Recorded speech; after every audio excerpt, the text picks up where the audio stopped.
నమస్తే సైబర్ భద్రత అవగాహన ప్రత్యేక కార్యక్రమానికి స్వాగతం.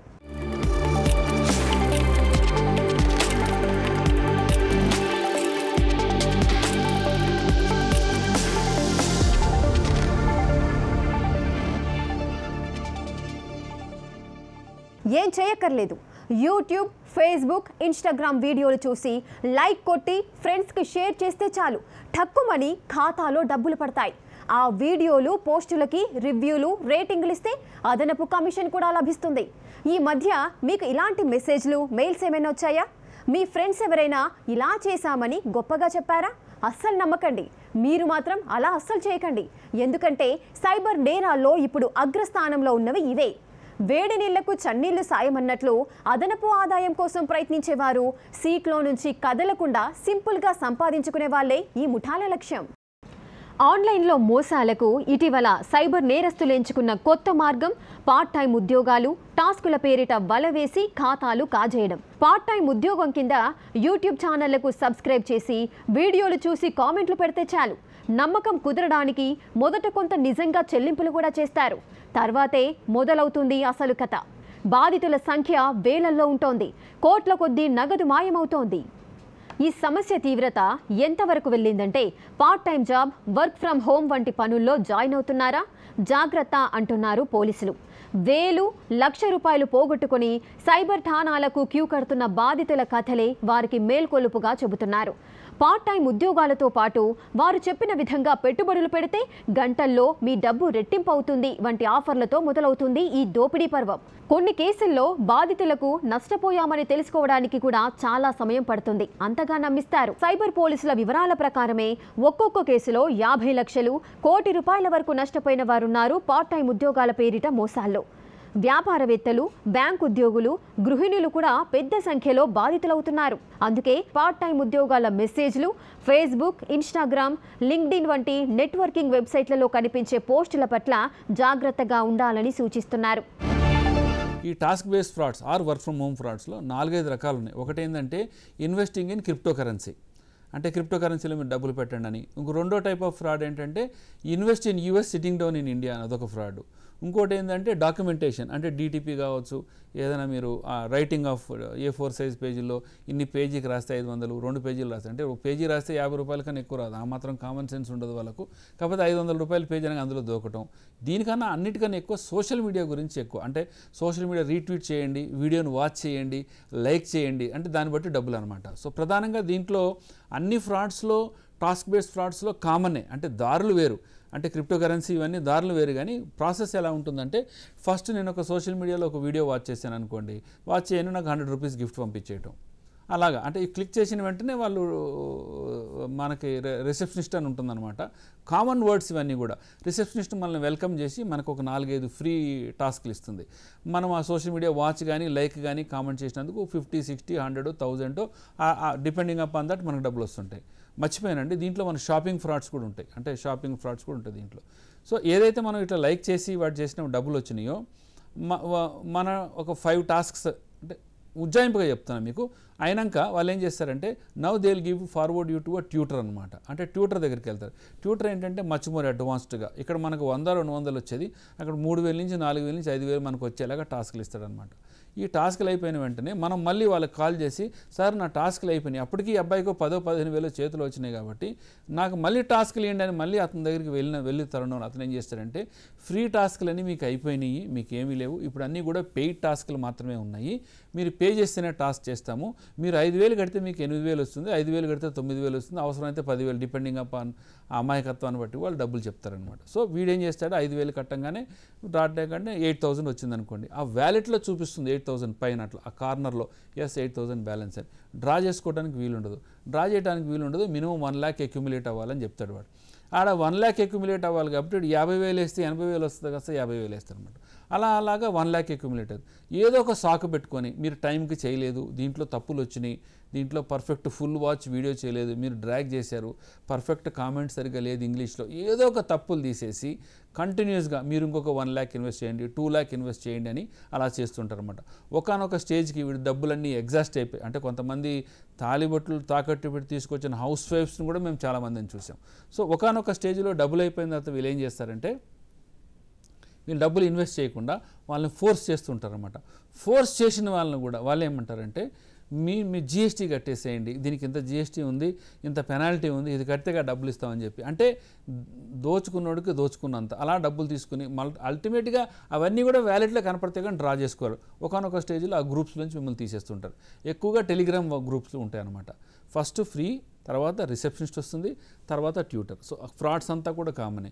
ఇదే విధంగా ఇన్వెస్ట్మెంట్స్ కావచ్చు, క్రిప్టో కరెన్సీ కావచ్చు, అదేవిధంగా షాపింగ్ కావచ్చు, లేకపోతే డాక్యుమెంటేషన్ డిటిపి వర్క్ కావచ్చు, ఇవన్నీ కూడా వర్క్ ఫ్రమ్ హోమ్ ఫ్రాడ్స్లో ఉన్నట్టు ఒక మార్గాలు అనమాట.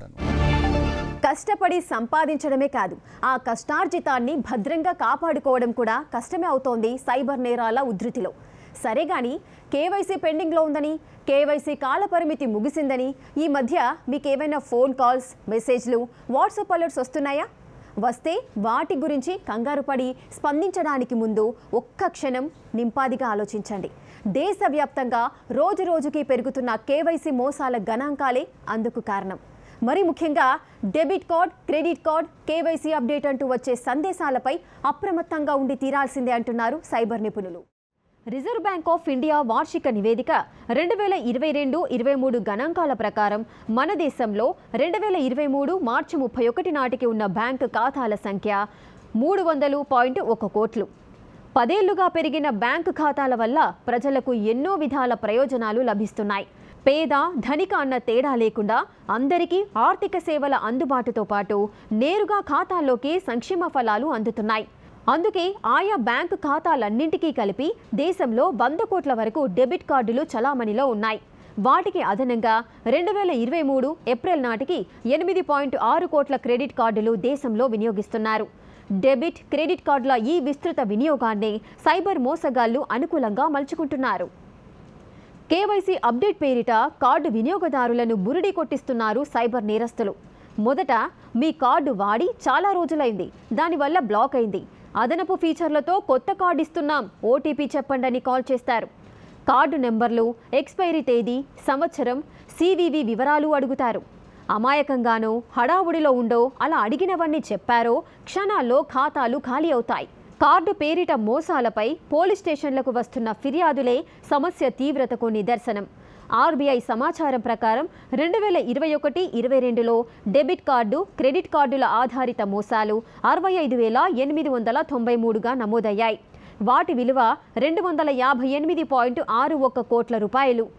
కేవైసీ పేరు చెప్పి పెరుగుతున్న డెబిట్ కార్డు, క్రెడిట్ కార్డు మోసాలపై బ్యాంకులు కూడా ఖాతాదారులను అప్రమత్తం చేస్తున్నాయి. బ్యాంకు నుంచి బ్యాంకు తరఫున ఫోన్ చేసేవారు ఎవరూ కార్డు నెంబర్లు, సివివి వంటి వివరాలు అడగరని, అలా అడిగేవారి పట్ల జాగ్రత్తగా ఉండమని సూచిస్తున్నాయి. ఇలాంటి చర్యల వల్ల కార్డులు మన వద్దే ఉన్నా నేరస్తులు చాలా ఒడుపుగా డబ్బు కాజేస్తారు.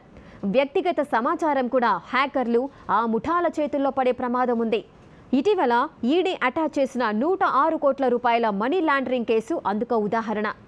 కొందరు చైనా వాళ్ళు ఇక్కడి వారి వ్యక్తిగత వివరాలు సేకరించి వారికి తెలియకుండా వారిని డమ్మీ డైరెక్టర్లుగా పెట్టి డొల్ల కంపెనీలు నడిపినట్లు తేల్చారు.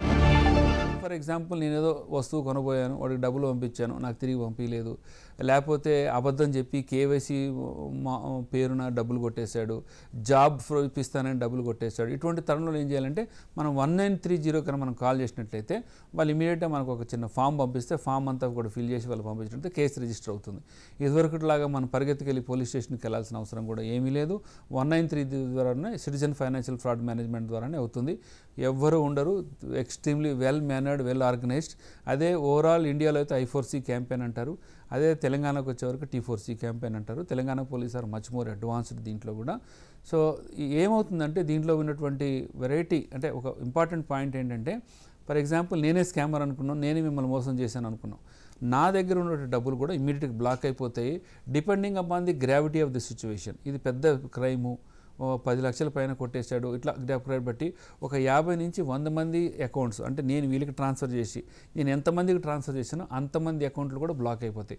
బ్లాక్ అయిపోవటం అంటే ఏంటంటే వారి అకౌంట్లు ఫ్రీజ్ అయిపోతాయి అనమాట.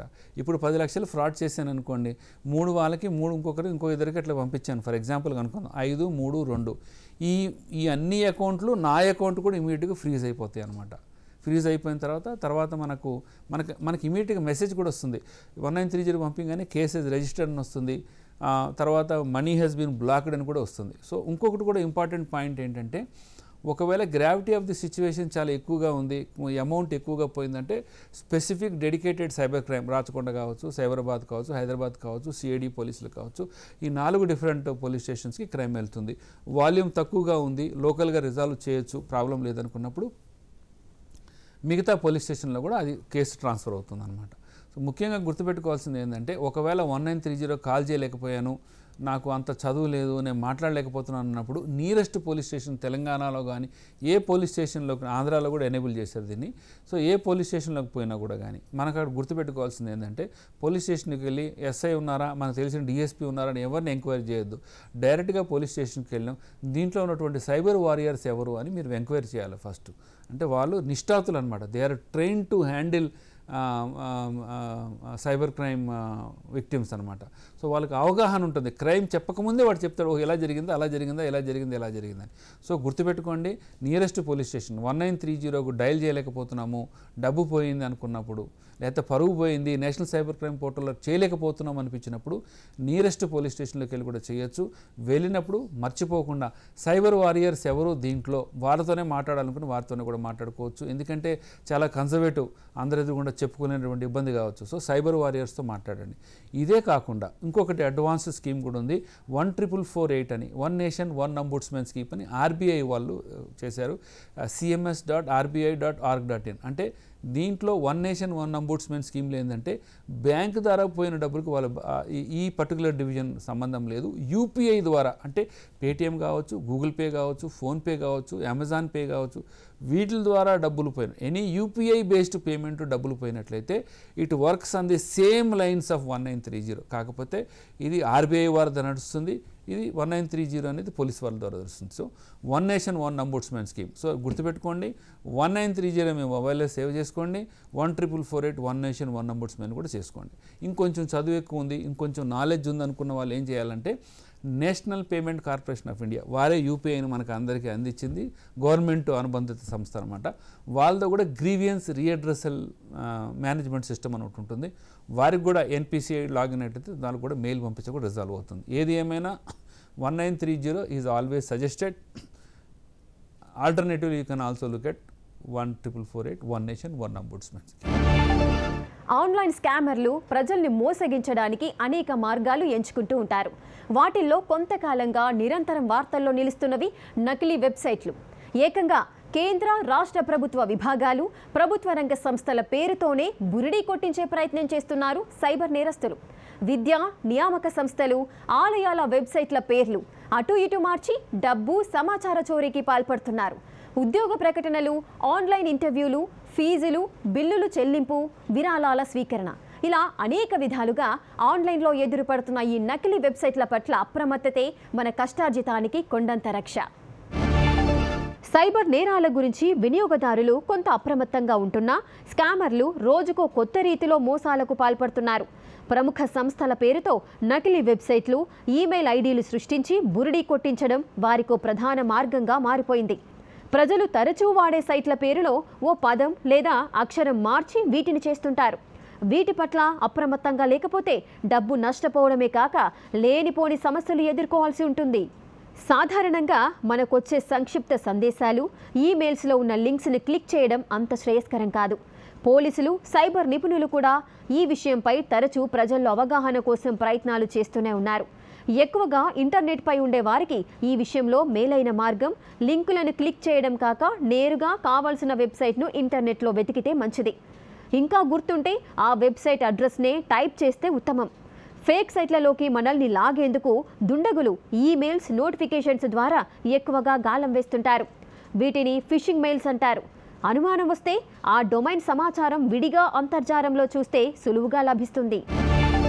ఫేక్ ఈ కామర్స్ వెబ్సైట్లు లేకపోతే ఫేక్ షాపింగ్ వెబ్సైట్లు అనేవి చాలా కోకొల్లగా అయిపోయినాయి. సో గుర్తుపట్టడంలో కొంచెం టెక్నికల్ అడ్వాన్స్మెంట్ ఉండాలి. ఫస్ట్ ఏంటంటే HTTPS ఉందా లేదా అనేది ఫస్ట్ చూసుకోవాలి. నెంబర్ 2, దాని పేమెంట్ గేట్వే సిస్టమ్స్ కరెక్ట్గా ఉన్నాయా లేవో చూసుకోవాలి. దానికి సరైనటువంటి కాల్ సెంటర్ ఉందా లేదా కూడా చూసుకోవాలి. దాని రివ్యూస్ కూడా చూసుకోవాలి. అదేవిధంగా దాని యొక్క ఏజ్ కూడా నిన్న మొన్న పెట్టేసేసి వెబ్సైట్, అంటే వెబ్సైట్ మీరు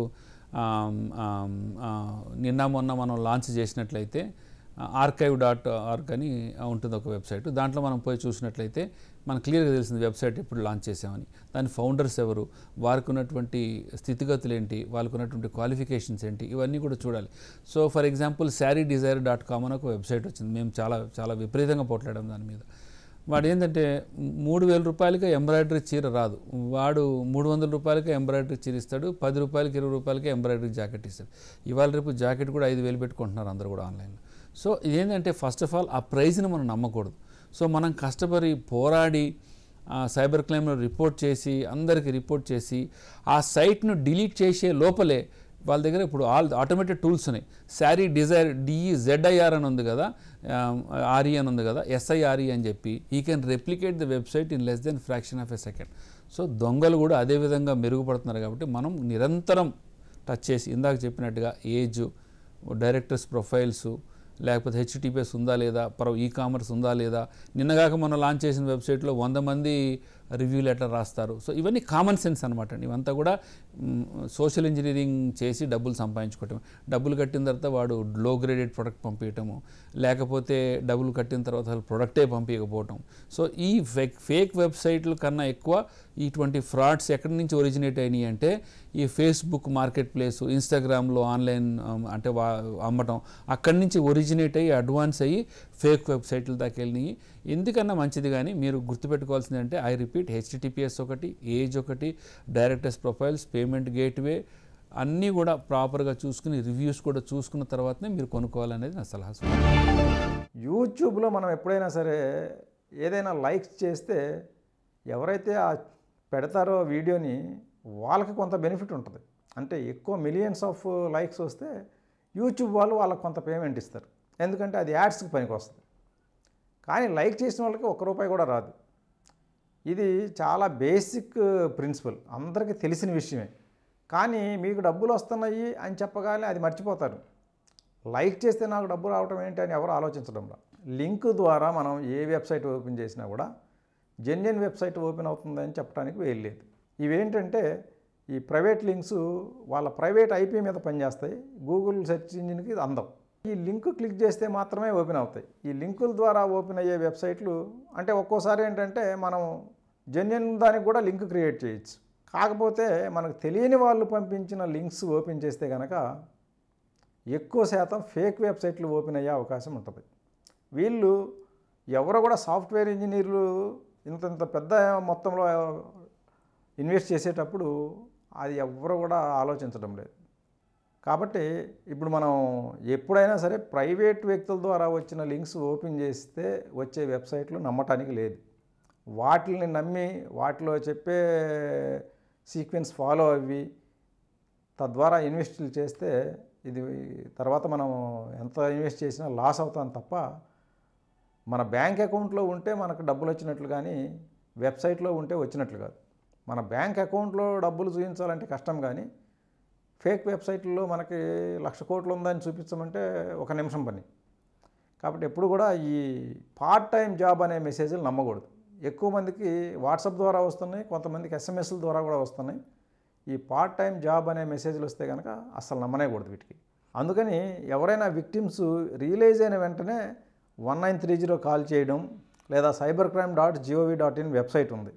ఈ వెబ్సైట్ అనేది central government portal, cyber crime reporting portal. ఇది ఈ పోర్టల్లోకి పోయి మన డీటెయిల్స్ అన్నీ ఇచ్చి మనం డైరెక్ట్ ఇందులో కంప్లైంట్ చేసే అవకాశం ఉంది. జీవితం ఎంత సౌకర్యవంతం అవుతోందో ఈ సైబర్ ప్రపంచంలో సవాళ్లు అంతే తీవ్రమవుతున్నాయి. బ్యాంకు చెల్లింపులను మన అరచేతుల్లోకి తీసుకొచ్చి అదే సాంకేతికత మోసాల ముంగిట్లోకి కూడా నెడుతోంది. QR కోడ్లతో కోట్లు కొల్లగొడుతున్న సైబర్ నేరాల గురించే ఈ ఆందోళనంతా. ఇక్కడ కూడా మోసాలు 2 విధాలుగా జరుగుతున్నాయి.